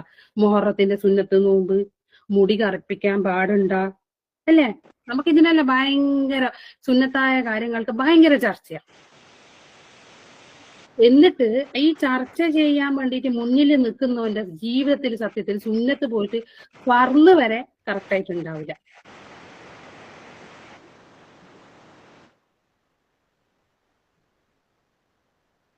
കാരണം നമ്മള് ബാക്കി കാര്യത്തിൽ നമ്മളെ ചർച്ചയും നമ്മളെ ഇടപെടലും നമ്മളെ ആവേശമെല്ലാം കണ്ടാ വിചാരിക്കും അമ്മാതിരി മുത്തക്കിയാ നമ്മളെന്ന്. നമ്മളെ രഹസ്യ ജീവിതം സ്വയം ഒന്ന് അന്വേഷിച്ച് നോക്കി, എന്റെ ഫർമെല്ലാം കറക്റ്റാണോ എന്നുള്ളത്. അള്ളാഹുവിന് ഇഷ്ടപ്പെടാത്ത ഒരു ഹറാമും ചെയ്യുന്നില്ല എന്നുള്ള ഉറപ്പ് നിങ്ങൾക്ക് ഉണ്ടോ? വാദിച്ചോ വേണ്ടെന്നല്ല, പറഞ്ഞു കൊടുക്കണം. നമ്മൾ ചോദിക്കേണ്ടത് ചോദിക്കുകയും വേണം. പക്ഷെ അത് ആളുകളെ മുമ്പിൽ ചോദിച്ചിട്ട് വലിയൊരാളാവാൻ വേണ്ടിയിട്ട് ആ പാടില്ല. സുന്നത്തിന്റെ കാര്യത്തിൽ നിങ്ങൾക്ക് സംശയം വരുന്നുണ്ടെങ്കിൽ നമ്മുടെ ഫർള് കറക്റ്റ് ആയിരിക്കണം. സുന്നത്തിന്റെ കാര്യത്തിൽ സംശയം വരേണ്ട ആവശ്യമുള്ളൂ. ചെയ്യണം. പിന്നെ ഇന്നൊരു മനുഷ്യനെ കുറിച്ചിട്ട് അറിയണമെങ്കിൽ ഏറ്റവും എളുപ്പ വഴി എന്താണെന്ന് അവര് ഫോണൊന്ന് എടുത്തു നോക്കിയാൽ മതി. സുബ്ഹാനല്ലാഹ്, അല്ലേ? നമുക്ക് ധൈര്യത്തില് നമ്മളെ ഫോണ് ലോക്കില്ലാതെ നമുക്ക് ഒരാൾക്ക് കൊടുക്കാൻ പറ്റുന്നുണ്ടോ? അൽഹംദുലില്ലാ, അൽഹംദുലില്ലാ. ഓരോരാൾക്ക് ഓരോരോ സർട്ടിഫിക്കറ്റ് കിട്ടേണ്ട വഴികളാ അത്. നമ്മളെ ഫോണൊന്ന് എടുത്തു നോക്കിയാൽ മതി, നമുക്ക് അത്ര ചിന്തിച്ചാൽ മതി. എന്റെ ഫോണ് ഒരു പേടിയും ഇല്ലാതെ ആർക്ക് വേണമെങ്കിലും എത്ര സമയം വേണമെങ്കിലും നിങ്ങൾ നോക്കിക്കോന്നിട്ട് നിങ്ങൾക്ക് കൊടുക്കാൻ പറ്റുന്നുണ്ടോ? അൽഹംദുലില്ലാ. പേടിയാണ് ഇന്നത്തെ ആൾക്കാർക്ക്. ഒരു 5 മിനിറ്റ് കൊടുക്കൂല. ലോക്കല്ലേ, ഫോൺ ലോക്ക്, ആപ്പ് ലോക്കും അതിന്റെ കൂടെ. ഫോണിന് മാത്രമല്ല ലോക്ക്, അതിനകത്തുള്ള ആപ്പുകൾക്ക് വരെ ലോക്ക്. എന്തിനാ ഈ ലോക്ക്? എന്തിനാ ലോക്ക്? ഏത് ലോക്കിന്റെ ഉള്ളിൽ ഒളിപ്പിച്ചു വെച്ചാലും റബ്ബ് കാണുന്നില്ലേ? ഈ മുഴുവനും ഹറാമ് കണ്ടിട്ട് ഫോണിൽ തന്നെ എല്ലാ ഹറാമ് കാണുകയും കേൾക്കുകയും ചെയ്തിട്ട് എന്നിട്ട് അത് തന്നെ പോക്കറ്റിൽ ഇട്ടിട്ട് പള്ളിയിലും പോകും സൈലന്റ് ആക്കിയിട്ട് നിസ്കരിക്കാൻ. അല്ലേ? നമ്മളും ചെയ്യുന്നത് അത് തന്നെ. അത് സൈഡിൽ വെക്കും. ആ നിമിഷം വരെ ഹറാമ് കാണുകയും കേൾക്കുകയും ചെയ്യും. അത് സൈഡിൽ വെച്ച് നിസ്കരിച്ച് ആ തൊട്ടടുത്ത് തന്നെ ഉണ്ടാവും, നിസ്കാരപ്പായന്റെ അടുത്ത് ഉണ്ടാവും. അത് മാറ്റി വെക്കൊന്നുമില്ല. നിസ്കരിക്കും, സലാം പെട്ടി, പിന്നെ ഇത് തന്നെ അവസ്ഥ. അതില് തുറക്കുമ്പോ അൽഹംദുലില്ലാ ഉണ്ടാവും, വാൾപേപ്പറിൽ അൽഹംദുലില്ലാ ഉണ്ടാവും, പിന്നെ മാഷാ അല്ലാഹ് ഉണ്ടാവും, കഅബേന്റെ ചിത്രം ഉണ്ടാവും, കുടുംബത്തിന്റെ ചിത്രം ഉണ്ടാവും, എല്ലാം ഉണ്ടാവും. പക്ഷെ അതിന്റെ ഉള്ളിൽ ഒരു ആപ്പ് ലോക്ക് ആക്കി വെച്ച കുറെ ആപ്സ് ഉണ്ടാവും അതിന്റെ കൂടെ തന്നെ. ഇന്ന് ഏറ്റവും എളുപ്പം, പിന്നെ പണ്ട് പറയല് ഒരു മനുഷ്യന്റെ കൂടെ എപ്പോഴും ഒരു ശൈത്താൻ ഉണ്ടാവുന്ന, പക്ഷെ ഇന്ന് ശൈത്താന്റെ രൂപം മാറിയിട്ട് അത് മൊബൈലായി മാറിയിട്ടുണ്ട്. നല്ലതിന് ഉപയോഗിക്കാം, മോശം കാര്യങ്ങൾക്ക് ഉപയോഗിക്കാം. പക്ഷെ ഇന്ന് ഏറ്റവും കൂടുതൽ ഉപയോഗിക്കുന്നത് മോശം കാര്യങ്ങൾക്ക് ഉള്ളൂ. അല്ലേ? നമ്മൾ കാണുന്നില്ല എത്ര ആൾക്കാരുണ്ട്. നമ്മളോട് തന്നെ ചോദിച്ചു നോക്കി, അങ്ങനെയാണോ എന്റെ ഫോണിലുള്ളത്? അതാണോ എന്റെ ജീവിതം? ഇന്ന് രഹസ്യ ജീവിതം എന്നുള്ളത് മനസ്സിൽ പിന്നെ എന്താ പറയാ, ഹിപ്നോട്ടൈസ് ചെയ്യുന്നും വേണ്ട, അവര് ഫോൺ എടുത്താൽ മതി, അത് തന്നെ രഹസ്യ ജീവിതം. അതിൽ മുഴുവൻ അത് തന്നെയായിരിക്കും, എല്ലാ കാര്യങ്ങളും ഉണ്ടാവും. അല്ലെ? ഹിജാബ് ഇട്ട് നടക്കുന്നവരും ക്ലാസ് എടുത്ത് നടക്കുന്നവരും, എന്നെ കുറിച്ചിട്ട് തന്നെ കേട്ടോ പറയുന്നത്. ഞാൻ ഹിജാബ് ഇടലുണ്ട്, ക്ലാസ് കൊടുക്കുന്നുണ്ട്. എന്റെ ജീവിതം എനിക്ക് മാത്രമേ അറിയൂ. അപ്പൊ ഓരോരുത്തർ വിലയിരുത്താം അങ്ങനെയാണോ ഞാൻ എന്നുള്ളത്. അല്ലെ? നമ്മൾ മറ്റുള്ളവർ കാണാതിരിക്കാനും പിടിക്കപ്പെടാതിരിക്കാൻ വേണ്ടിയിട്ട് എല്ലാം ചെയ്യും. നമ്മൾ ചെയ്യുന്ന തെറ്റുകൾ മറ്റുള്ളവർ ഒരിക്കലും നമ്മൾ കാണിക്കൂല. പിടിക്കപ്പെടാതിരിക്കാൻ വേണ്ടിയിട്ട് സകലതും ചെയ്യുകയും ചെയ്യും. പക്ഷെ നമുക്ക് അറിയാത്തൊരു കാര്യമുണ്ട്, അള്ളാഹിൽ നിന്ന് മറച്ചു വെക്കാൻ കഴിയില്ല. അള്ളാഹു അത് ഏതെങ്കിലും ഒരു രൂപത്തിൽ, നമ്മൾ എത്ര നിങ്ങൾ പാസ്വേഡ് ഇട്ട് ലോക്ക് ചെയ്ത് വെച്ചാലും, എത്ര നിങ്ങൾ മറച്ചു വെച്ചാലും, വീട്ടിന്റെ അകത്തിന്റെ റൂമിന്റെ അകത്തുനിന്ന് ചെയ്താലും, അള്ളാഹു അത് ഒരു ദിവസം പുറത്തു കൊണ്ടുവരും എന്നുള്ളത് ഓരോരുത്തർ ചിന്തിക്കുക. തീർച്ചയായിട്ടും അള്ളാഹു കൊണ്ടുവരും.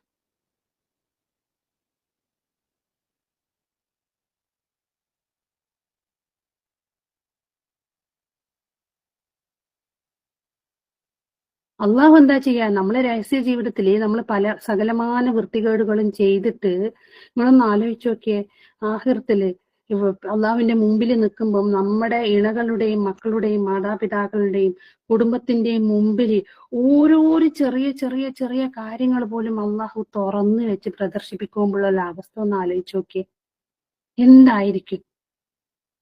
പോട്ടെ, നമ്മളെ മരണം വരെ നമ്മളത് പുറത്തറിഞ്ഞില്ല.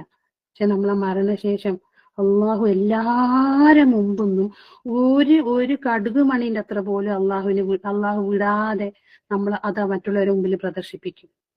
ചെറിയ കാര്യം പോലും.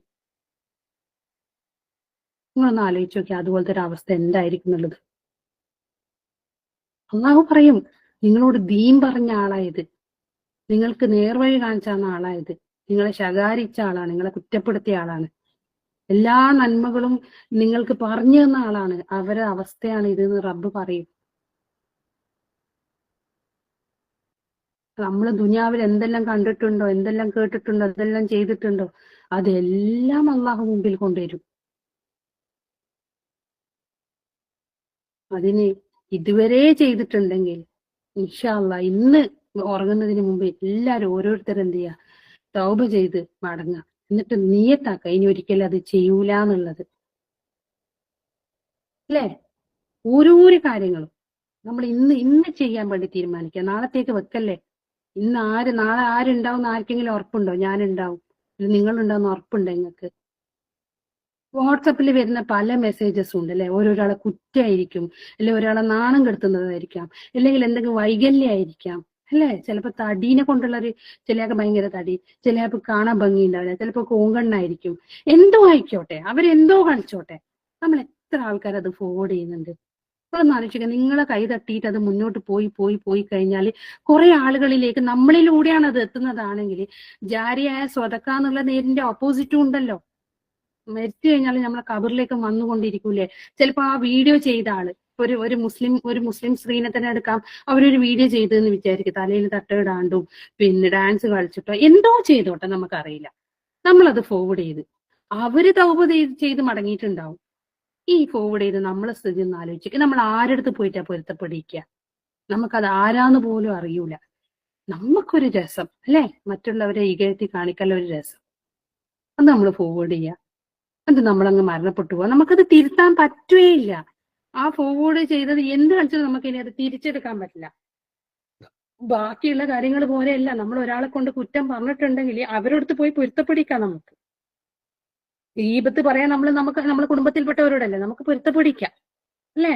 ഇത് ആരോടത്ത് പോയിട്ട് നിങ്ങൾ പൊരുത്തപ്പെടിക്കും? ഏതെല്ലോ നാട്ടിലുള്ള ആൾക്കാരെ ചെറിയ എന്തെങ്കിലും കണ്ടാൽ മതി, നമുക്കത് വലിയൊരു തമാശയായിരിക്കാം. അവര് കളിച്ചോട്ടെ, അവര് ചെയ്തോട്ടെ, അത് നമ്മളെ ബാധിക്കുന്ന ഒരു വിഷയമല്ല അല്ലെ? നമ്മൾ ചോദ്യം ചെയ്യപ്പെടൂലേ ആ കാര്യത്തില്? പിന്നെ നമ്മളിപ്പോ ഒരു പിന്നെ കുടുംബത്തിൽ പോയി എന്ന് വിചാരിക്കേ, എസ്പെഷ്യലി ഹസ്ബൻഡിന്റെ കുടുംബത്തിലോ ആയിക്കോട്ടെ, സ്വന്തം കുടുംബത്തിലോ പോയി.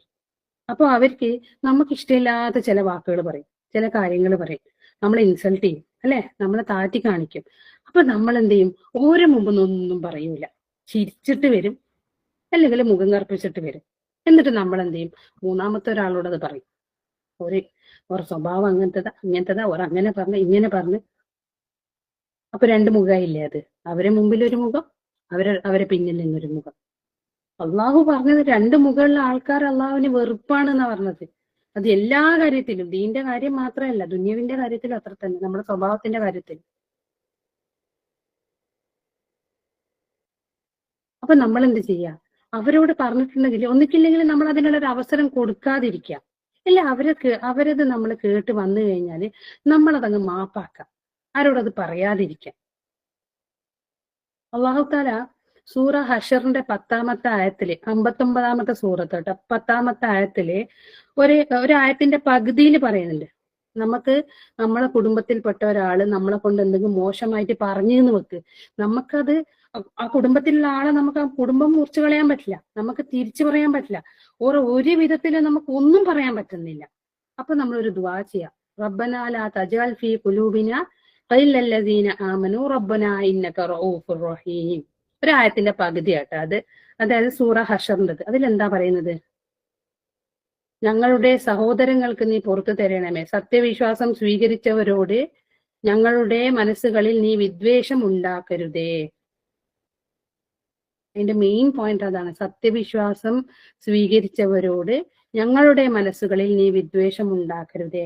നമുക്കിഷ്ടമില്ലാത്ത ആര് പറഞ്ഞോട്ടെ, ഈ ദുആ ഒന്ന് ബൈഹാർട്ട് ചെയ്ത് വെക്കാം, അല്ലെ? നമുക്ക് ഇഷ്ടപ്പെടുന്ന പോലെ എല്ലാവരും സംസാരിക്കണം എന്ന് ചിന്തിക്കുന്നത് തന്നെ വിഡിത്ത. അങ്ങനെ നമുക്ക് നടക്കൂല. കാരണം എല്ലാ സ്വഭാവ ഗുണങ്ങളുള്ള അമ്പ്യാമുർസലുകളെ പറ്റിയിട്ട് മോശം പറഞ്ഞ ജനതയാണ് ഉള്ളത്, അല്ലെ? ഓരെ കൊണ്ട് കുറ്റം പറഞ്ഞിട്ടില്ലേ? എന്തൊക്കെ പറഞ്ഞിട്ടുണ്ട്. പിന്നെ നമ്മളെ കൊണ്ട് പറയൂലേ നമുക്ക് എന്ത് ക്വാളിറ്റിയാ ഉള്ളത്? ഒരു ക്വാളിറ്റി ഇല്ല നമുക്ക്, അപ്പൊ കുറ്റം പറയും. അപ്പൊ എന്ത് ചെയ്യാ? നമ്മളെ മനസ്സിനെ പിടിച്ചു വെക്കാൻ വേണ്ടിയിട്ട് നമ്മൾ എന്ത് ചെയ്യാ? അള്ളാഹുവിനെ കൂട്ടുപിടിക്കാം. എപ്പോഴും ഈ ദുആ ഓർത്തുകൊണ്ടേയിരിക്കുക. ആര് പറഞ്ഞാലും, കുടുംബത്തിൽ പറഞ്ഞാലായിക്കോട്ടെ, സമൂഹത്തിലായിക്കോട്ടെ, പിന്നെ ആ ചങ്ങാതിമാരെ കൂട്ടത്തിലായിക്കോട്ടെ, ആര് പറഞ്ഞോട്ടെ, ഈ ദുആ എപ്പോഴും ഓർമ്മിക്കാം. റസൂൽ സല്ലല്ലാഹു അലൈഹി വസല്ലം ആ സഹാബൾക്ക് ഓരോരോ കാര്യം പറഞ്ഞു കൊടുക്കുമ്പോൾ ആ റസൂൽ പിന്നെയും ചോദിക്കുന്നുണ്ട്, ജനങ്ങളുടെ കൂട്ടത്തില് ഏറ്റവും വലിയ നഷ്ടക്കാർ ആരാ? എല്ലാ നന്മയ്ക്കും ഒരു മുമ്പിലുണ്ടാവും, പക്ഷേ എങ്കിൽ രഹസ്യ ജീവിതത്തിൽ ഇതൊന്നും ഉണ്ടാവില്ല. എല്ലാ വൃത്തികേടും രഹസ്യ ജീവിതത്തിൽ ഉണ്ടാവും. വൃത്തികേട് എന്ന് ഉദ്ദേശിക്കുന്നത് നിങ്ങൾ പറയുന്ന പോലെ ഒരു മൊബൈലിൽ ഹറാമ് നോക്കല് മാത്രമല്ല, അത് കേൾക്കലില്ലേ, നമ്മൾ ഫോൺ ചെയ്യുന്നില്ലേ, നമ്മൾ പറയുന്നില്ലേ, ഒരു വീഡിയോ മാത്രം നിങ്ങൾ ചിന്തിക്കല്ലേ, ഗീബത്ത് പറയലും കേൾക്കലും എല്ലാം, അല്ലെ? ഇന്നത്തെ കാലത്ത് എത്ര മുസ്ലിം കുടുംബിനികളുണ്ട്, എത്ര മുസ്ലിം സ്ത്രീകളുണ്ട്. ഒരു ചെറിയ കുറച്ച് അല്പനേരത്തെ ഒരു സന്തോഷത്തിന് വേണ്ടിയിട്ട് കുടുംബം ഇല്ലാണ്ടായിട്ടും അഭിമാനം നഷ്ടപ്പെട്ടിട്ടും സമ്പത്ത് നഷ്ടപ്പെട്ടിട്ടുള്ളത്, അല്ലെ? അത് എത്ര ഒരു രഹസ്യമായിട്ട് ചെയ്യുന്ന കാര്യ, എന്നിട്ട് അത് പുറത്തു വരുന്നില്ല. അള്ളാഹു അത് പുറത്തു കൊണ്ടുവരും. അത് പുറത്തു കൊണ്ടുവരുമ്പോഴത്തേക്ക് നമ്മുടെ ദീനും പോയിട്ടുണ്ടാവും, നമ്മുടെ ദുനിയാവും പോയിട്ടുണ്ടാവും, നമ്മുടെ അഭിമാനവും പോയിട്ടുണ്ടാവും. ഇപ്പുറം പിന്നെ പണ്ടാരോ പറഞ്ഞ പോലെ കഴിച്ചിട്ട് ഇറക്കാനും പറ്റുന്നില്ല, മതിരിക്കൂല എന്തായാലും. ഇപ്പുറം നമുക്ക് ഈ ദുനിയാവിൽ നിന്ന് നമുക്ക് എന്തായാലും ആത്മഹത്യ ചെയ്യാൻ പറ്റില്ല. നമ്മുടെ അഭിമാനമൊക്കെ പോയിട്ട് ഒരു വിലയില്ലാതെ ജീവിക്കേണ്ടി വരും. അല്പസമയത്തിന്റെ ഒരു സുഖം മാത്രമേ അതിനുള്ളൂ, അല്ലെ? വ്യക്തിപരമായിട്ടും കുടുംബപരമായിട്ടും ഈ ഒരു സ്ത്രീ, ഒരു വീട്ടമ്മ ചെയ്യുന്ന ഒരു ചെറിയൊരു തെറ്റ് കൊണ്ട് ആരൊക്കെ കഷ്ടപ്പെടുന്നു ആലോചിച്ച് നോക്കിയേ. അവരുടെ മക്കള്, അവരുടെ ഭർത്താവ്, മക്കള് കല്യാണം കഴിക്കണമെങ്കിൽ അവര്, എല്ലാരും അഭിമാനവും പോയില്ലേ? ആ കുടുംബം മുഴുവൻ ഇല്ലാതായില്ലേ? ഓരോരുത്തരും ചിന്തിക്കുക, നമ്മളതിന് വഴി കൊടുക്കാതിരിക്കാം.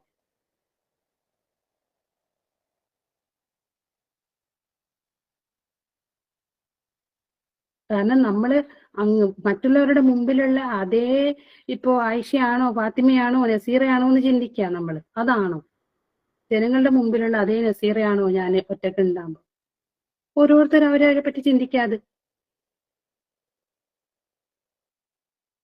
അതിന് ഉത്തരം നമുക്ക് അല്ല എന്നുണ്ടെങ്കിൽ നമ്മൾ ആൾക്കാരെ മുമ്പിൽ അതല്ല, അപ്പൊ വേറെ സ്വഭാവമാണ്, ഞാൻ ഒറ്റക്ക് ഉണ്ടാകുമ്പോൾ വേറെ സ്വഭാവമാണ്, എന്റെ മക്കളോട് വേറെ സ്വഭാവം, പിന്നെ കുടുംബത്തിൽ വേറെ സ്വഭാവം, ഭർത്താവിനോട് വേറെ സ്വഭാവം, അന്യപുരുഷന്മാരോട് വേറെ സ്വഭാവം, അങ്ങനെയാണെങ്കിൽ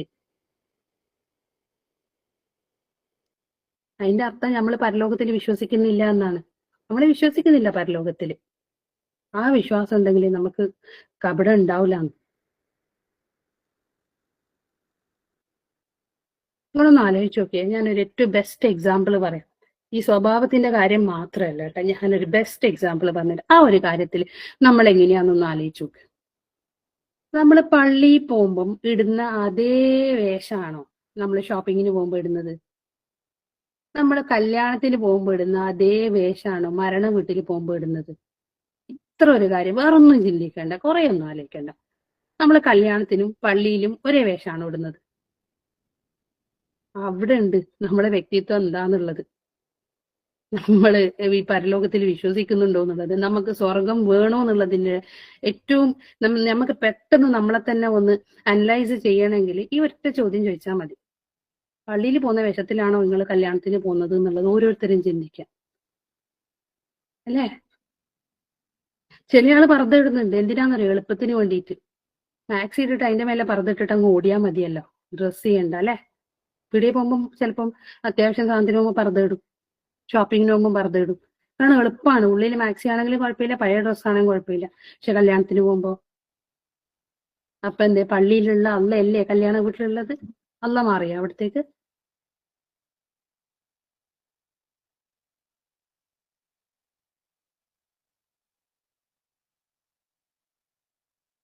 നമുക്ക് ദീനുണ്ടോന്ന് അറിയണമെങ്കിൽ നമ്മളെ വീട്ടിലൊരു കല്യാണം വന്നാൽ മതി. നമ്മളെ സ്വന്തം വീട്ടില് നമ്മളെ മക്കളതാ, അല്ലെ നമ്മളെ കൂടപ്പുറപ്പിന്റെയോ ഒരു കല്യാണം വന്നാൽ തീരാവുന്നതേ ഉള്ളൂ. നമ്മളെല്ലാ എന്താ പറയാ അഹങ്കാരം, ഞാൻ ഭയങ്കര മുത്തക്കിയാ, ഞാൻ വലിയ വിശ്വാസിയാ, ഞാൻ മുസ്ലിമാന്നുള്ളൊരു അഹങ്കാരം അങ്ങ് തീരണമെങ്കിൽ സ്വന്തം വീട്ടിലൊരു കല്യാണം വന്നാൽ മതി. അപ്പൊ തിരിയും നമ്മൾ ആരാന്നുള്ളത്, അല്ലേ? ഒന്ന് ആലോചിച്ച് നോക്കിയേ.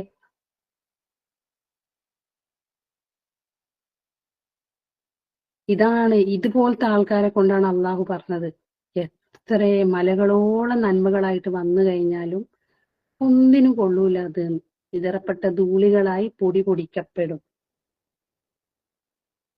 അള്ളാഹ്ക്ക് ഇഷ്ടമല്ല അങ്ങനെ രണ്ട് മുകളിലുള്ള ആൾക്കാരെ, ഇഷ്ടമല്ല പഠിച്ചോനെ. അള്ളാഹ്ക്ക് ഇഷ്ടമല്ല, പിന്നെ എന്തിനാ നമ്മളത് ചെയ്യുന്നത്?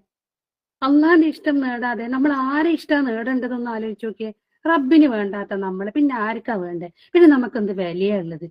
അള്ളാഹ്ക്ക് വേണ്ട നമ്മളെ, അങ്ങനത്തെ ആളെ വേണ്ട റബ്ബിന്. അത് എപ്പോഴും ഇങ്ങനെ ചിന്തിക്കുക, അങ്ങനത്തെ ആളെ വേണ്ട അള്ളാഹ്ക്ക്.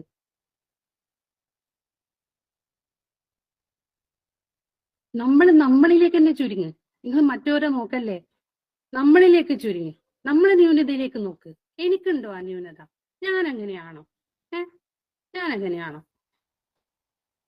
മറ്റുള്ളവരെ മക്കളെ കാണുമ്പോൾ നമുക്കൊരു കളിയുണ്ട്, എന്തൊരു സ്നേഹമായിരിക്കും. നമ്മളെ മക്കൾ ആ സമയത്ത് അങ്ങ് വന്നിട്ട് അപ്പുറം ഇടങ്ങറക്കല്ലേ. അതെന്താന്ന് ചെറിയ കാര്യം പറയാം, അത്ര ചെറുത് പോലും നമ്മൾ സൂക്ഷിക്കണം എന്നാ.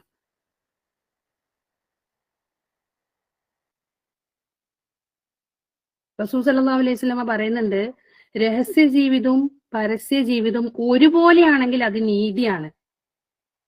എന്നാൽ പരസ്യ ജീവിതത്തെക്കാൾ രഹസ്യ ജീവിതം നല്ലതാണെങ്കിൽ അതാണ് ഏറ്റവും ഉത്തമം എന്നാണ്. ഏറ്റവും നല്ലത് എന്താ? രഹസ്യ ജീവിതം നല്ലതും പരസ്യ ജീവിതം ഇത്തിരി മോശമായാലും കുഴപ്പമൊന്നുമില്ല. ഇനി രഹസ്യ ജീവിതം പരസ്യ ജീവിതത്തെക്കാൾ മോശമാണെങ്കിൽ എന്താ? ഓന് അക്രമിയാന്നാ പറയുന്നത്, അല്ലെ? ജനങ്ങളുടെ മുമ്പിൽ 5 വക്ത് നമസ്കരിക്കുന്നുണ്ട്, എല്ലാ ദീനി പ്രവർത്തനവും ചെയ്യുന്നുണ്ട്, എന്നിട്ട് രഹസ്യ ജീവിതം മോശമാണെങ്കിൽ ഓൻ അക്രമിയാണ്. അള്ളാഹുവിന്റെ മുമ്പിൽ അക്രമിയായിട്ട് നിൽക്കുന്ന ഒരു അവസ്ഥ ആലോചിച്ച് നോക്കിയേ. ഞാന് ഇത് ബേസ് ചെയ്തിട്ട് ഒരു കഥ പറയാം. വലിയ കഥയൊന്നുമല്ല, ഒരു ചെറുത് പറയാം. ഇറാഖിലാന്ന് തോന്നുന്നു, ഒരാളുണ്ട് കേട്ടോ. ഒരു അത്യാവശ്യം നല്ല ദീനായിട്ടുള്ള ഒരാൾ തന്നെ. അയാൾക്ക് ഒരു ദിവസം ഒരു സ്വപ്നം കാണും. അയാളെ അയൽവാസിനെയും കൂട്ടിക്കൊണ്ടുപോയിട്ട് ഉംറ ചെയ്യണമെന്ന്. നീ ഉംറ അയാളെയും കൂട്ടിയിട്ട് വേണം ചെയ്യാൻ വേണ്ടിയിട്ട്. ഇയാൾക്ക് ഒരു ദിവസം ഒരു സ്വപ്നം കാണും. അപ്പൊ ഇയാള് രാവിലെ എണീറ്റിട്ട് വിചാരിക്കും, അതെന്താന്ന് അങ്ങനത്തെ ഒരു സ്വപ്നം, അത് വെറുതെ ആയിരിക്കും, അങ്ങനെ ഉണ്ടാ എന്ന് വിചാരിച്ചിട്ട് അയാൾ മിണ്ടാതിരിക്കും. രണ്ടാമത്തെ ദിവസം ഇയാൾക്ക് സ്വപ്നം കാണും. അപ്പൊ ഇയാൾക്ക് അതേ സ്വപ്നം, ഇന്ന ആള് അടുത്ത വീട്ടിലുള്ള ഒരാളെയും കൂട്ടിയിട്ട് പോയിട്ട് നീ ഉംറ ചെയ്യണം എന്നുള്ളത്. അപ്പൊ രണ്ടാമത്തെ ദിവസം കാണുമ്പോൾ ഇയാൾ എന്ത് ചെയ്യും, പിന്നെ അവിടെയുള്ള ഒരു അറിവുള്ള ആളെടുത്ത് പോയിട്ട് പറയും, ഈ 2 ദിവസം എനിക്ക് ഇങ്ങനെ സ്വപ്നം കാണുന്നു, ആദ്യത്തെ ദിവസം കണ്ടപ്പോൾ ഞാൻ അത് ഇഗ്നോർ ചെയ്ത്, രണ്ടാമത് എനിക്ക് അതുപോലെ തന്നെ സ്വപ്നം കണ്ട്, ഞാൻ എന്ത് ചെയ്യണം? അപ്പൊ അയാൾ പറയും, ഒരു പ്രാവശ്യം കൂടിയും കാണുകയാണെങ്കിൽ നീ എൻ്റെ അടുത്ത് വാന്ന് പറയും. അങ്ങനെ 3-മത്തെ ദിവസവും കണ്ടിന്യൂസ് ആയിട്ടാണോ ഇടവിട്ടിട്ടാണോ എന്ന് എനിക്കറിയില്ല, 3-മത്തെ പ്രാവശ്യവും അയാൾക്ക് അതേ സ്വപ്നം കാണും. അപ്പുറത്തെ വീട്ടിലുള്ള ആളെ, ഇന്ന ആളെ ഒരു പേരെന്തെങ്കിലും വെക്കാം, ഒരു ഹാരിസ് നട്ടം വെക്കാം, ഹാരിസിനെയും കൂട്ടിയിട്ട് നീ ഒന്ന് ഉംറ ചെയ്യണം എന്ന് പറയും. അങ്ങനെ ഇയാളെടുത്ത് പോവും. എന്നിട്ട് പറയും, ഇന്നും എനിക്ക് ആ സ്വപ്നം കണ്ടിട്ടുണ്ട്, എന്ത് ചെയ്യണം? അപ്പം പറയും, എന്നാ തീർച്ചയായിട്ടും നീ അയാളെയും കൂട്ടിയിട്ട് ഉംറക്ക് പോകണം എന്ന് പറയും. അങ്ങനെ ഇയാൾ എന്ത് ചെയ്യും, അയാൾ വീട്ടിൽ പോവും, വാതില് തട്ടും, ഭാര്യ തുറക്കും. അപ്പൊ ചോദിക്കും, ഇന്ന ആളില്ലേ, ഹാരിസ് ഇല്ലേ ചോദിക്കുമ്പോ പറയാ, ഉണ്ട്, എന്തായിരുന്നു കാര്യം നിൽക്കും. അപ്പൊ ഇത് അയൽവാസിയാണ്, ഇന്ന് വരെ അയാൾ ആരടുത്ത് പോയിട്ടില്ല. പോവാൻ നിൽക്കാൻ കാരണം എന്താന്ന് ചോദിച്ചാൽ, അയാൾ ജീവിതത്തിൽ അയാളെ പള്ളി കണ്ടിട്ടില്ല, അയാൾ നിസ്കരിക്കുന്നതായിട്ട് ഒരാൾക്കും അറിയില്ല. ആ ആളാണ് കൂട്ടിയിട്ടാണ് നീ ഉംറക്ക് പോകണമെന്നുള്ള സ്വപ്നം ഇയാൾക്ക് 3 തവണയായിട്ട് കണ്ടത്. അതാണ് അയാൾ ആദ്യത്തെ പ്രാവശ്യം ആ സ്വപ്നം കണ്ടപ്പം അയാൾ അതിനെ ഇഗ്നോർ ചെയ്യാനുള്ള കാരണം. അങ്ങനെ അയാളെ ചോദിച്ചിട്ട് അയാളോട് പറയും, നിങ്ങൾക്കൊരു സന്തോഷ വാർത്ത അറിയിക്കാനുണ്ട്, ഞാൻ നിങ്ങളെയും കൂട്ടിയിട്ട് ഉംറക്ക് പോകാൻ തീരുമാനിച്ചു എന്ന് പറയും. അപ്പൊ അയാൾ അത്ഭുതത്തോട് കൂട്ടിയിട്ട്, എന്നെയോ ചോദിക്കും. ആ, നിങ്ങളെ തന്നെ. അപ്പൊ എന്താ കാര്യം ചോദിക്കും. ഒന്നുമില്ല, നിങ്ങളെയും കൂട്ടിയിട്ട് ഞാൻ ഇപ്രാവശ്യം ഉംറക്ക് പോകുന്നുണ്ട്, അപ്പൊ നിങ്ങൾ റെഡി ആവണം എന്ന് പറയും. അപ്പൊ ഇയാൾ പറയും, എനിക്ക് നിസ്കരിക്കാൻ അറിയില്ല എന്ന് പറയും. അന്നേരം ഇയാൾ പറയും, അത് കുഴപ്പമില്ല, നിസ്കരിക്കാൻ ഞാൻ പഠിപ്പിച്ചു തരാം, നിങ്ങൾ എന്റെ പേര് ഉംറക്ക് വന്നാൽ മതി എന്ന് പറയും. അന്നേരം ഇയാൾ പറയും, എനിക്ക് ഒന്നു കൊടുക്കാനും അറിയില്ല എന്ന് പറയും. അന്നേരം ഇയാളെ ഒന്നു കൊടുക്കാനും അറിയില്ലേ, എന്നാലും കുഴപ്പമില്ല എന്ന് വിചാരിച്ചിട്ട് ഇയാൾ എന്ത് ചെയ്യും, ഈ ഹാരിസ് എന്ന വ്യക്തിനെ കൂട്ടി നടന്നിട്ട് ഒന്നു എടുക്കാനും നിസ്കരിക്കാനും അത്യാവശ്യം നിസ്കരിക്കാനുള്ള കാര്യങ്ങൾ പറഞ്ഞു കൊടുക്കും. നിസ്കാരത്തിന്റെ ഫർലായ കാര്യങ്ങളൊക്കെ പറഞ്ഞു കൊടുത്ത് അയാൾക്ക് നിസ്കാരം പഠിപ്പിച്ചു കൊടുക്കും. അങ്ങനെ ഇവരെന്ത് ചെയ്യും, രണ്ടുപേരും കൂടി ഉംറക്ക് പോകും. ഉംറക്ക് പോയി കഴിഞ്ഞിട്ട് അവിടെ എത്തിയിട്ട് കഅബ കണ്ടതിന് ശേഷം ഇയാൾക്ക് വല്ലാത്തൊരു ആവേശം. എത്രേ ഇബാദത്ത് ചെയ്താലും എത്രേ നിസ്കരിച്ചാലും ഇയാൾക്ക് മതിയാവുന്നേ ഇല്ല. ഇയാൾ ആ കഅബ പരിസരത്ത് നിന്ന് വരുന്നേ ഇല്ല. ഓരോ തവണയും ഇവരൊക്കെ ക്ഷീണം പിടിച്ചിട്ട് പോയി റൂമിൽ കിടന്നാൽ ഇയാൾ പിന്നെയും പറയും, ഞാൻ പോയിട്ട് നിസ്കരിക്കും ചോദിച്ചുകൊണ്ടിരിക്കും. ഇയാൾ വിചാരിച്ചു, ആയിക്കോട്ടെ പോയിക്കോട്ടെ, അയാൾ അങ്ങനെ അതിനായിട്ടാണല്ലോ വന്നത്. അങ്ങനെ ഒരു എല്ലാരും റൂമിൽ ഭയങ്കര ക്ഷീണം പിടിച്ചിട്ട് കിടക്കുന്ന സമയത്ത് ഇയാൾ പിന്നെയും ചോദിച്ചു പോലും, ഞാൻ പോയിട്ട് അവിടെ കഅബന്റെ അടുത്ത് ഞാൻ നിസ്കരിക്കട്ടെ എന്ന് ചോദിച്ചു. അപ്പൊ അയാൾ അതല്ല, പോയിക്കോന്ന് പറഞ്ഞു. അങ്ങനെ കഅബന്റെ അടുത്ത് പോയിട്ട് നമസ്കരിച്ചുകൊണ്ടിരിക്കുന്ന സമയത്ത് ഇയാൾ എന്ത് ചെയ്യും, സുജൂദിൽ മരണപ്പെടും. എന്നാലേക്ക് കാണിച്ചു. അതൊന്ന് ആലോചിച്ച് നോക്കിയേ, ആരാണ് സുജൂദിൽ മരണപ്പെടുന്നത്? നിങ്ങളൊന്ന് ചിന്തിച്ചു നോക്ക്. നിസ്കാരം അറിയില്ല, ഉളു എടുക്കാൻ അറിയില്ല. അപ്പൊ ഇയാൾക്കൊരു അത്ഭുതം തോന്നും, സുബ്ഹാനല്ലാഹ്, ഇത്ര വർഷങ്ങളായിട്ട് ഇത്രയും ഉംറയും ഹജ്ജും ഞാൻ ചെയ്തിട്ടുണ്ട്, ഇത്രയും നിസ്കരിച്ചിട്ടുണ്ട്, ഇത്രയും സുന്നത്ത് നോമ്പുകളും ഫർള് നോമ്പുകളും എല്ലാ ദാനധർമ്മങ്ങളും സദഖയും സക്കാത്ത് എല്ലാം ചെയ്തിട്ടുണ്ട്, എന്നിട്ട് എനിക്ക് കിട്ടാത്ത എന്ത് ഭാഗ്യ റബ്ബേ, എന്ത് നന്മയല്ല ഇയാളിലുള്ളത് എന്ന് ഇയാളിങ്ങനെ അത്ഭുതപ്പെടും. അങ്ങനെ ഇയാളെ വീട്ടിലേക്ക് വിളിക്കും, ഭാര്യനോട് ചോദിക്കും, ഇങ്ങനെ ഇദ്ദേഹം മരണപ്പെട്ടിട്ടുണ്ട്, എന്ത് ചെയ്യണമെന്ന്. അപ്പൊ അവര് പറയും, ഇങ്ങോട്ട് കൊണ്ടുവരണ്ട, അവിടെ തന്നെ ഖബറടക്കിയെന്ന് പറയും. സുബ്ഹാനല്ലാഹ്. അങ്ങനെ ഈ ലോകത്തിൽ വെച്ചിട്ട് ഏറ്റവും നല്ല സ്ഥലത്ത്, ഏറ്റവും ഉത്തമമായ സ്ഥലത്ത് അയാൾക്ക് മരണപ്പെടാനും അവിടെ തന്നെ ഖബറിൽ കിടക്കാനുള്ള ഭാഗ്യം അള്ളാഹു താല അദ്ദേഹത്തിന് നൽകി. എന്നിട്ട് ഇയാൾ തിരിച്ചു വരും. ഇയാൾക്ക് ഭയങ്കര ക്യൂരിയോസിറ്റി ആയി, ഇതെങ്ങനെ ഇത് സംഭവിച്ചെന്ന് അറിയണ്ടേ. എന്നിട്ട് അയാൾ പറയുന്നുണ്ട്, ഞാൻ ജീവിതത്തിൽ നിസ്കരിച്ചിട്ടില്ല എന്ന് പറഞ്ഞത്. അയാൾ ജീവിതത്തിൽ നിസ്കരിച്ചിട്ടില്ല, ആ പ്രായം വരെയും ഈ ഉംറക്ക് വരാൻ തീരുമാനിക്കുന്ന നിമിഷം വരെ അയാൾ നിസ്കരിച്ചിട്ടില്ല. എന്നിട്ട് ഇയാൾ എന്ത് ചെയ്യും, വീട്ടിൽ പോവും, ഭാര്യന്റെ വീട്ടിൽ പോവും. എന്നിട്ട് ഭാര്യനോട് ചോദിക്കും, ഇതെന്താ ഇങ്ങനെ സംഭവിച്ചത്? അപ്പൊ അയാൾ പറയുന്ന കാര്യം എന്താന്ന് പറഞ്ഞാല്, അയൽ വീട്ടില് ഒരു പ്രായമുള്ള ഒരു സ്ത്രീ ഉണ്ട്. എല്ലാ ദിവസവും ഇയാൾ ആ പ്രായമുള്ള സ്ത്രീന്റെ വീട്ടിൽ പോയിട്ട് അവിടുത്തെ എല്ലാ കാര്യങ്ങളും ചെയ്യും, ചെയ്തു കൊടുക്കും. അവർക്ക് ഭക്ഷണം ഉണ്ടാക്കലും, വീട് ക്ലീൻ ചെയ്യലും, അവരെ കുളിപ്പിക്കലും, അവരെ ഡ്രസ്സ് അലക്കലും എല്ലാം ഇവര് ചെയ്തു കൊടുക്കും. ഒരു പ്രായമായ സ്ത്രീ, ആരും ഇല്ലാത്ത ഒരാളടുത്ത് പോയിട്ട്. എന്നിട്ട് ഒരു ദിവസം ഈ ഭാര്യയും കൂടിയും പോവും ഭർത്താവിന്റെ കൂടെ. എന്നിട്ട് ഈ ഭാര്യ കേട്ടതാണ് ഈ പ്രായമുള്ള സ്ത്രീ ദ്വാരക്കുന്നത്, അള്ളാഹു നിന്റെ അന്ത്യം നന്നാക്കി തരട്ടെ എന്ന് എല്ലാ ദിവസവും അവര് ദ്വാ ചെയ്യുന്നു. സുബ്ഹാനല്ലാഹ്, ഒന്ന് ആലോചിച്ച് നോക്കിയേ, ആ ഒരൊറ്റ സ്ത്രീയുടെ ദുആയാണ് അള്ളാഹു നിന്റെ അന്ത്യം നന്നാക്കി തരട്ടെ എന്ന് അവര് ദ്വാരുന്ന ദുആയാണ് ഇവരെ കൊണ്ട് അള്ളാഹു ഒതുകൊടുക്കാനും നിസ്കരിക്കാനും ഉംറക്ക് പോകാനും അവിടുന്ന് മരണപ്പെടാനും അവിടെ തന്നെ കബറടക്കാനുള്ള ഒരു ഭാഗ്യം നൽകിയത്. അയാൾ എന്താ നന്നാക്കിയേ? അയാളുടെ രഹസ്യ ജീവിതം അയാളെ നന്നാക്കിയത്. പരസ്യജിത്തവർക്ക് നിസ്കരിക്കാൻ പോലും അറിയില്ല. അയാളത് ചെയ്തത് എന്തിനാണ്? അല്ലെ, അയാൾക്ക് ഒരു ലാഭവും ഇല്ല അയാൾക്ക് അത് ചെയ്തതിനെ കൊണ്ട്. പ്രായമുള്ള സ്ത്രീ ഒന്നും കിട്ടാനൊന്നുമില്ല. ഒന്ന് ആലോചിച്ച് നോക്കിയേ.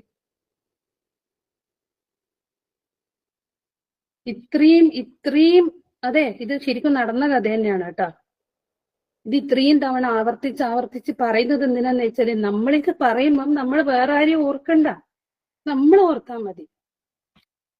അവരെങ്ങനെയാണോ ഇവരിങ്ങനെയാണോ, നമ്മളൊന്നൊരു ആത്മപരിശോധന നടത്തി നോക്ക്.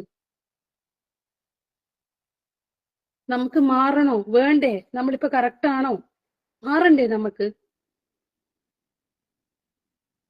നാളെ എന്റെ ഫോണും എന്റെ അവയവങ്ങളും എമ്മക്കെതിരെ സാക്ഷി പറയുന്ന ഒരു അവസ്ഥ ആലോചിച്ച് നോക്കി അള്ളാഹുവിന്റെ മുമ്പില്. എന്റെ കണ്ണും എന്റെ കാതും എന്റെ നാവും എന്റെ കൈയും എന്റെ കാലും ഇതെല്ലാം അള്ളാഹുവിന്റെ മുമ്പില് നമുക്കെതിരെ സാക്ഷി പറയുന്ന ഒരു അവസ്ഥ ഒന്ന് ചിന്തിച്ചു നോക്കിയേ.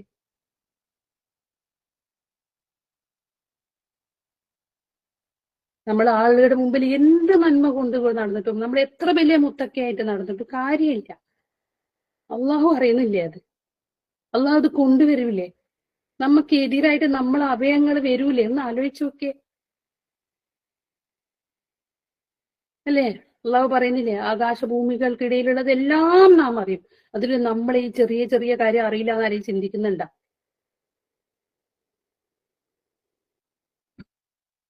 നമ്മൾ ചില സന്ദർഭത്തിന് റബ്ബിനെ പൂർണ്ണമായിട്ട് മറന്നു പോകുന്നുണ്ട്. മനഃപൂർവ്വം മറക്കുന്നുണ്ട് നമ്മൾ അള്ളാഹുവിനെ. ഏതൊക്കെ സന്ദർഭം അവനവനൊന്ന് ആലോചിച്ച് നോക്കിയാൽ മതി. ഏത് സന്ദർഭത്തിലായ റബ്ബിനെ മറന്നത്? അല്ലെ, പോട്ടേന്ന് വെച്ചത് എപ്പാ? സാരയില്ല, അള്ള മാപ്പാക്കും. അല്ലെ, നമ്മൾ അങ്ങനെയല്ലേ ചിന്തിക്കല്? സാരയില്ല, അള്ള മാപ്പാക്കും. അള്ളാഹ് റഹ്മാൻ റഹീമാണ്, അള്ള മാപ്പാക്കി തരും, പ്രശ്നമില്ല. നമ്മൾ അങ്ങനെയല്ലേ പെട്ടെന്ന് ചിന്തിക്കുക? നമ്മളെ മനഃപൂർവ്വം ചെയ്യുന്ന തെറ്റല്ലേ അത്?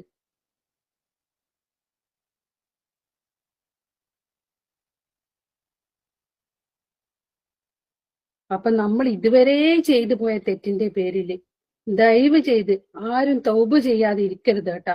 അള്ള മാപ്പാക്കണം, നമ്മൾ തൗബ ചെയ്യന്നെ വേണം. തൗബ ചെയ്യാതെ മരിച്ചു പോകുന്നൊരു അവസ്ഥ ആലോചിച്ച് നോക്കിയേ.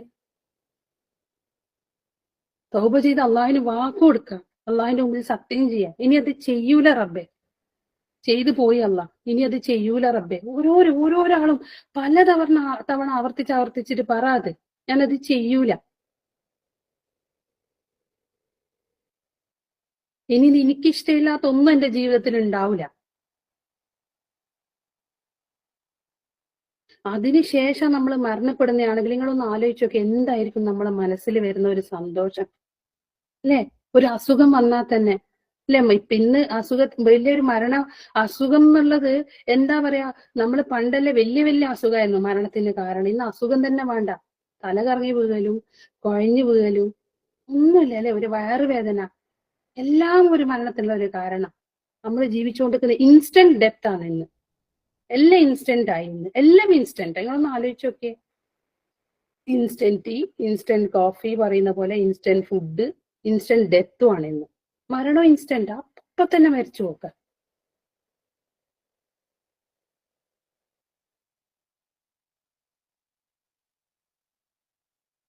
അപ്പൊ നമുക്ക് റബ്ബിനോട് പറയാൻ പറ്റും, അറ്റ്ലീസ്റ്റ് അള്ളാഹുവെ, നിനക്ക് ഇഷ്ടപ്പെടുന്ന, നിനക്ക് തൃപ്തിപ്പെടുന്ന പോലെ ജീവിക്കാൻ വേണ്ടിയിട്ട് ഞാൻ പരമാവധി പരിശ്രമിച്ചിട്ടുണ്ട് റബ്ബെ.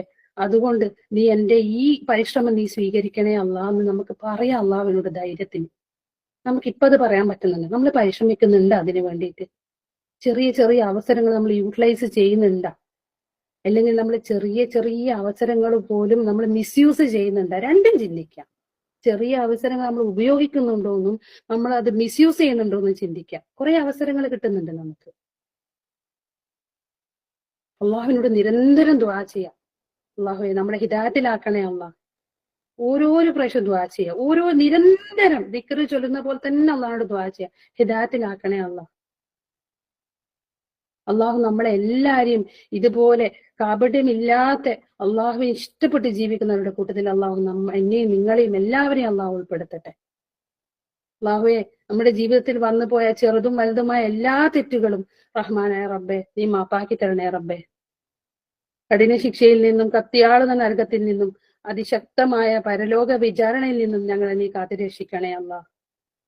രഹസ്യ ജീവിതത്തിലും പരസ്യ ജീവിതത്തിലും അള്ളാഹുവെ നിന്നെ ഭയപ്പെട്ടുകൊണ്ട് ജീവിക്കാനുള്ള ഒരു യഥാർത്ഥ വിശ്വാസികളുടെ കൂട്ടത്തിൽ ഞങ്ങൾ എല്ലാവരെയും പെടുത്തണേ റബ്ബേ. അള്ളാഹുവെ രഹസ്യ ജീവിതത്തിൽ നമ്മൾ പല പാപങ്ങളും അറിഞ്ഞുകൊണ്ട് ചെയ്തിട്ടുണ്ട്. ഇനി അറിയാതെ എന്തൊക്കെ വന്നു പോയിട്ടുണ്ടോ എന്ന് അറിയില്ല അല്ലാഹ്. അതെല്ലാം നീ മാപ്പാക്കി തരണേ റബ്ബേ. അള്ളാഹുവെ നമ്മുടെ മാതാപിതാക്കൾക്കും നമ്മുടെ ഗുരുനാഥന്മാർക്കും നമ്മൾ ചെറുപ്പത്തിൽ നമുക്ക് നന്മ ചെയ്ത കുറെ ആൾക്കാരുണ്ടല്ല, അവർക്ക് എല്ലാവർക്കും നീ സ്വർഗം നൽകി അനുഗ്രഹിക്കണമേ റബ്ബേ. അള്ളാഹുവെ ഈ ലോകത്തിന്റെ പല ഭാഗത്തും പല രീതിയിൽ കഷ്ടപ്പെടുന്ന ആൾക്കാരുണ്ടല്ല. നമ്മളെ സഹോദരന്മാർ ഒരു നാട്ടിൽ വല്ലാതെ കഷ്ടപ്പെടുന്നുണ്ട് റബ്ബേ. അവർക്ക് നീ വിജയം നൽകി അനുഗ്രഹിക്കണേ നാഥ. അവരെ നീ സംരക്ഷിക്കണമേ റബ്ബേ. അതുപോലെ തന്നെ അള്ളാഹുവെ നമ്മളുടെ കുടുംബത്തിലായിക്കോട്ടെ, നമ്മുടെ കുടുംബത്തിൽ നമ്മൾ അറിവുള്ളതിലും കടം കൊണ്ട് വിഷമിക്കുന്നവരുണ്ടല്ല, അവരുടെ കടങ്ങളെ നീ വീട്ടിൽ കൊടുക്കണേ അല്ല. മക്കളില്ലാതെ വിഷമിക്കുന്നവർക്ക് നീ വലിയ മക്കളെ നൽകി നീ അനുഗ്രഹിക്കണേ അല്ല. രോഗം കൊണ്ട് വിഷമിക്കുന്നവരുടെ രോഗത്തിന് നീ ശിഫ നൽകണമേ റബ്ബേ. അള്ളാഹുവെ എനിക്കും എന്റെ മാതാപിതാക്കൾക്കും ഞങ്ങളുടെ കുടുംബത്തിനും നീ മാപ്പ് നൽകണേ അല്ല. നമുക്ക് സ്വർഗം നൽകി അനുഗ്രഹിക്കണമേ റബ്ബേ. അള്ളാഹുവെ ഞാൻ ഇത് പറഞ്ഞു പോയതിൽ എന്തെങ്കിലും ഒരു തെറ്റുണ്ടെങ്കിൽ അള്ളാഹുവെ എനിക്ക് നീ അത് മാപ്പാക്കി തരണേ അല്ല. ഈ പറഞ്ഞ കാര്യങ്ങൾ മുഴുവൻ നമുക്ക് ഉൾക്കൊണ്ട് ജീവിക്കാനുള്ള തൗഫീഖ് നീ നൽകി അനുഗ്രഹിക്കണമേ റബ്ബേ.